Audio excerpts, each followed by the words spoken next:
Assalamualaikum warahmatullahi wabarakatuh. Perkenalkan, nama saya Iqbal Surkasi Irianto, NIM 049. Di sini saya akan menjelaskan jurnal tentang simulasi numerik dari penukaran panas lubang bor di dalam keras sistem panas bumi. Oke, langsung saja pembahasan. Oke, di tabel ini itu adalah tabel tanda nama yang akan digunakan untuk penjelasan lebih lanjutnya. Oke, untuk berikutnya ini adalah model penukaran panas lubang bor dalam. Di gambar pertama ini penukaran lubang bor dalam, geometri yang digunakan dan konduktivitas thermal yang efektif dari dinding luar. Diameter dan ketebalan casing diberikan di margin kiri, garis hitam mewakili casing, dan warna abu-abu mewakili lapisan semen di antara pipa. Garis putus-putus merah menunjukkan sumur yang dibuat secara numerik dengan konduktivitas thermal yang efektif. Yang pertama ini di tabel material yang diterapkan untuk fluida dan zona yang dimaksud di gambar kedua. Oke, ini gambar kedua. Itu adalah gambar geometrik model DBHE aksis metrik termasuk 3 zona berpori yang dirinci dalam tabel pertama atau tabel sebelumnya tadi. Gambar kanan adalah tampilan lebih dekat dari lubang bawah. Selanjutnya ada pendekatan matematis, model numerik, dan analisis siklus rangkine organik. Oke, gambar ketiga ini itu deskripsi pembangkit listrik siklus rangkine organik. Yang di gambar 3 ini itu menjelaskan sebuah pembangkit listrik ORC digunakan untuk mengubah energi panas yang diekstraksi oleh DBHE menjadi tenaga listrik. Untuk bagian perhitungan konversi energi, air yang masuk ke pembangkit listrik diasumsikan berupa cairan jenuh. Sifat dihitung dengan FreeSTEM 2.1. Implementasi open source dan formulasi industri IAPWS 1997 untuk sifat termodinamika air dan uap. Dalam siklus ORC ini, air panas mengalir melalui penukaran panas pembangkit listrik ORC.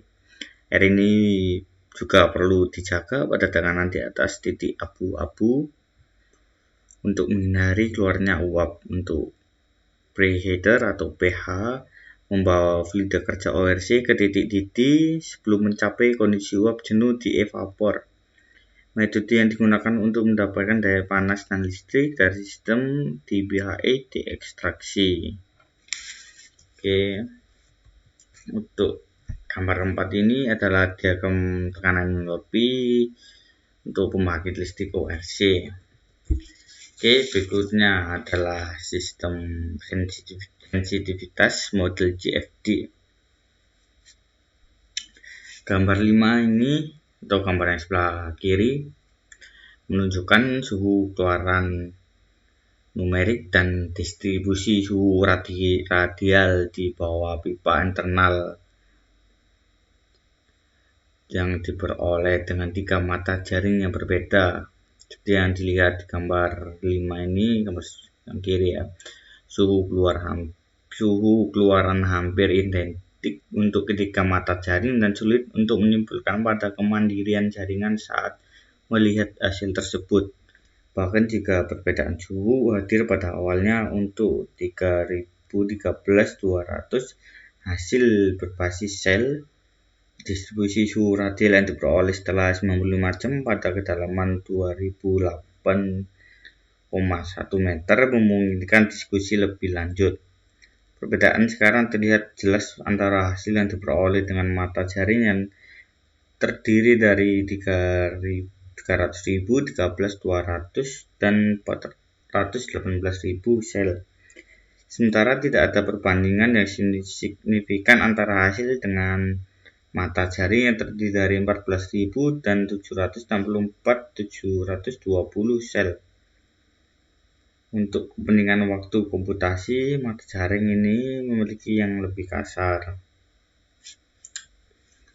Untuk gambar 6, gambar sebelah kanan, itu menyoroti pengaruh jumlah iterasi per langkah waktu yang memodifikasi hasil pada awal simulasi transient.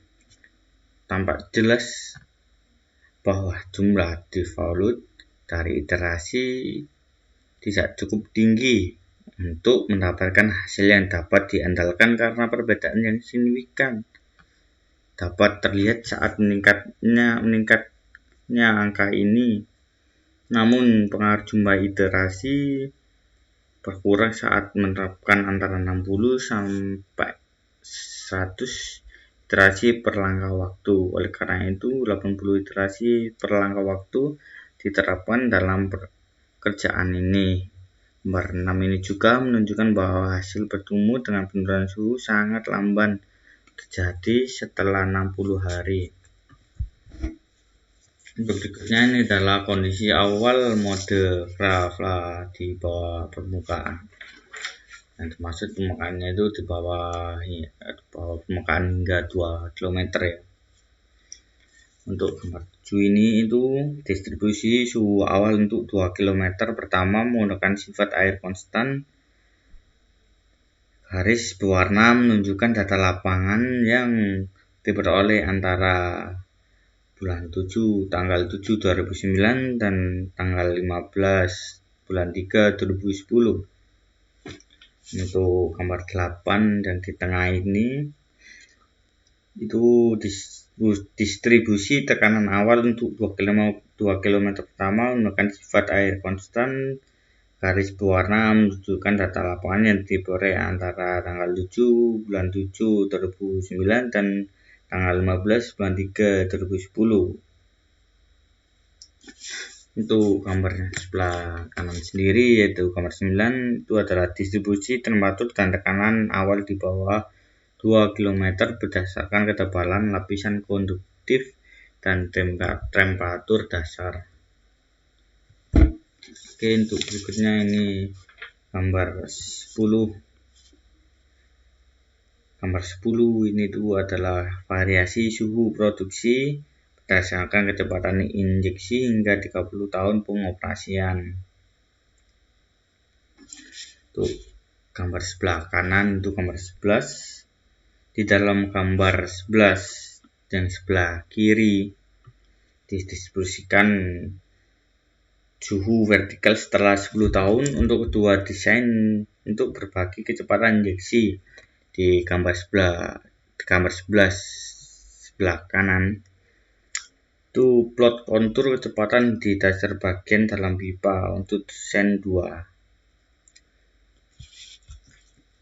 Oke, untuk tabel 2 ini adalah kecepatan vertikal laju aliran massa dan suhu air yang diproduksi di dBHE untuk suhu injeksi 10 Celcius. Daya thermal dan listrik diperkirakan dari pembangkit listrik ORC setelah 30 tahun.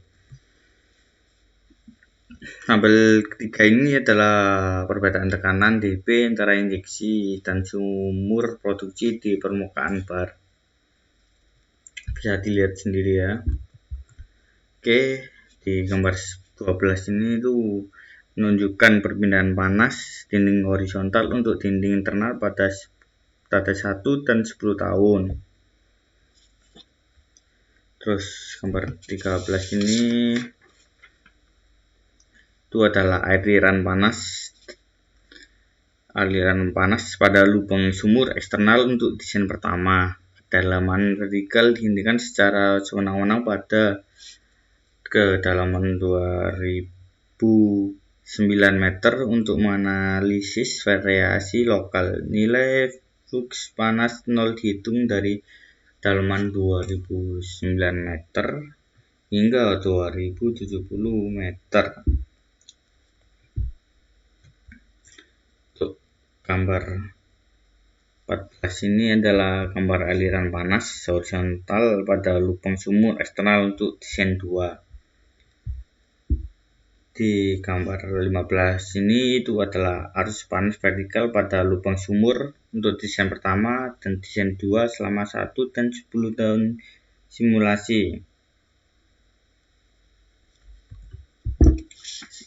Oke, untuk gambar 16 ini distribusi suhu horizontal pada kedalaman 2070 meter dari suhu waktu ke waktu untuk desain pertama dan desain kedua. Gambar 16 ini menunjukkan tampilan yang lebih dekat dari perubahan suhu antara 475 dan 478 Celcius untuk desain yang pertama. Untuk gambar 17 ini tuh distribusi suhu horizontal pada kedalaman 2009 meter setelah 1 dan 30 tahun untuk desain pertama dan kedua. Ini maksudnya untuk gambar ke 18 ya ini. Ini gambar 18 ini variasi daya termal listrik mengikuti kecepatan injeksi dan suhu yang dihitung dari pembangkit ORC untuk desain kedua setelah 30 tahun pengoperasian. Oke, tabel 4 itu adalah efisiensi daya termal dihitung untuk desain 2 dengan suhu dan kecepatan injeksi yang berbeda dengan mempertimbangkan pengkondisi ORC. Untuk tabel 5 ini itu tabel data numerik dari literatur dan dari penelitian ini. Oke, untuk yang terakhir ini saya akan menyampaikan kesimpulan. Dari kesimpulan dari jurnal ini itu adalah double geothermal loop terbuka yang dalam dari tipe intense geothermal system untuk membangkit listrik bergantung pada lokasi dan teknologinya masih dalam tahap demonstrasi. DBHE memiliki potensi untuk melewati rintikan sistem loop terbuka, namun hingga saat ini hanya sedikit DBHE yang telah diterapkan di seluruh dunia dengan keberhasilan yang beragam dan terutama untuk aplikasi pemasaran atau pendinginan.